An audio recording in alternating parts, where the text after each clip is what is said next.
Hi golf mates, today we're talking about the scoring zone, 100 yards in. This is a shot that every golfer has in every round. You'll always have a shot in your round from 100 yards in. And this is where so many shots are flittered away and lost through really lack of decision, you know, they're undecided what they're trying to do, and also lack of commitment.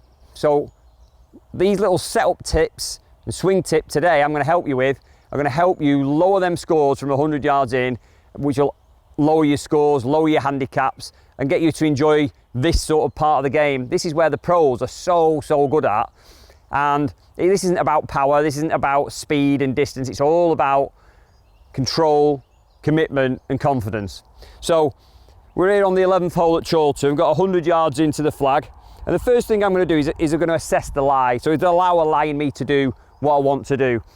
I've got the pin in the middle of the green, but I've also got a bunker there that's sort of just looking at me on the right hand side. So I know that if I slightly leak that, and that's going to be in a lot of golfers' mind, that I don't want to end up in that bunker. So for me, I'm going to go through what I do, and then I'm going to give you some options. Is I use the 56. 100 yards, 56 for me is a good club, okay? So I like to get the ball in the middle of my stance, okay? Now what I see a lot of is a full setup here. I don't need a full setup because I'm not hitting a full shot. So that's one tip I would do. I wouldn't hit, unless I'm absolutely, you know, made to do it, I wouldn't hit anything full out from 100 yards. So I'd always go with more club, swing smoother, more control, okay? So I go with 56, and I like to have the ball in the middle of my feet, and I have a slightly narrow stance and my left foot slightly back, and all that does is just help me get through the shot a little bit more. It gives me that head start. I don't need the big turn, okay? So I'm trying to feel that I can just throw this in. I can throw it on the green, the loft and the speed of the hit will stop the ball anyway, and I've got control of the shot, okay? So I have the ball in the middle of the feet, slightly narrow stance, left foot back, and I sit into my left hip. Now all I'm going to do now, and this is a bit of work that you've got to do now, is you're going to swing the club to a distance back and through that's going to carry it 100 yards. So you've got to do a little bit of homework there and think, right, so for me, I like to feel, and what I feel isn't always what it's a feel for you. So I like to feel that my hands come up to my ear, through to my ear, and that'll take me 100 yards, okay?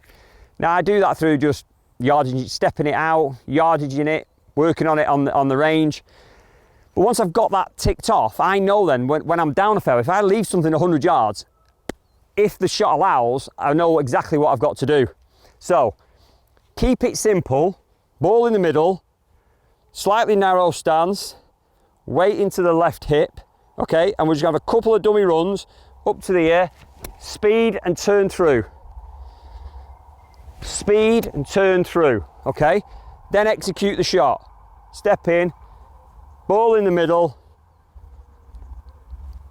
weight on the left side, okay? And then all we're gonna do is speed and turn through, ear to ear.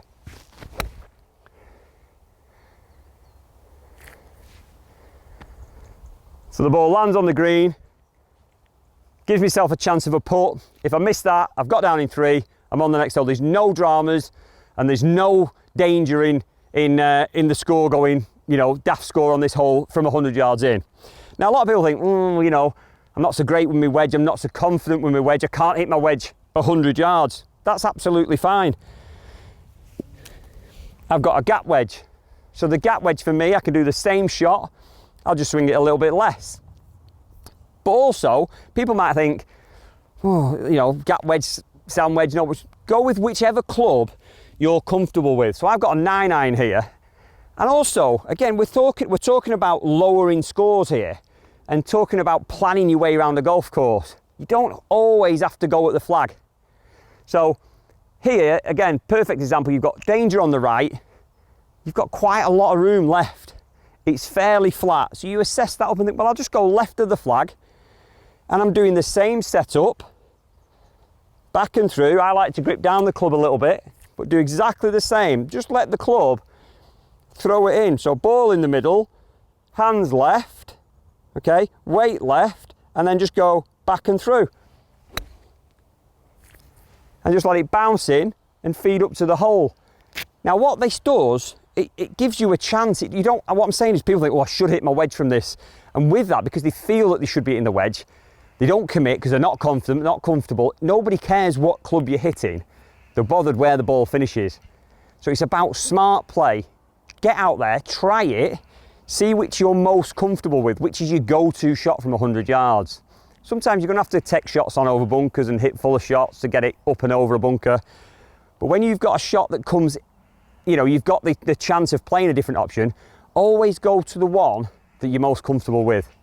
So it doesn't matter if that's a 7 iron, an 8 iron, you know, a sand iron. Play the shot that you can get there with ease. So you don't have to hit a full swing. Good setup, good swing, knowing where to go back and through. And all this then is creating a consistent setup, which will create a consistent outcome. With that, your confidence will go through the roof from 100 yards, your scores will go down, and you'll improve your golf. Keep tuning in for more tips. I'm Dave McKinnon, head professional here at Chorlton Cromarty Golf Club. I'll see you next time.